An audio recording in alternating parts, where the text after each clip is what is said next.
There are many challenges. It's pretty difficult, actually. I mean, one of the big challenges is that these parasites are very hard to kill without actually killing the human cells they live in. So that's one challenge.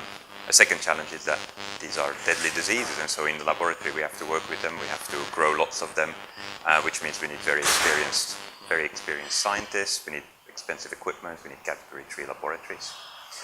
And a third problem is that they are intracellular, which makes them hard to see. So if you want to test hundreds of thousands of compounds to see if they kill the parasites, well, actually, the methods that you have available are very limited.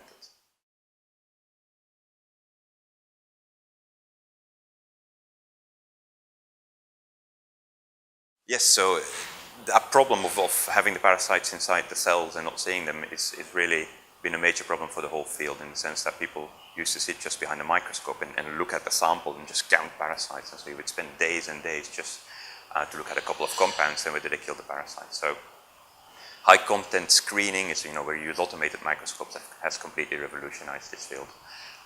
It now allows us to look at thousands and thousands of compounds in place with parasites. And so basically we just take images of all the parasites and count how many there are in an automated fashion. We take something like 60,000 images every 24 hours, which are all analyzed automatically. And as I said, it has revolutionized what you can do for these diseases. It now allows us to do proper drug discovery programs.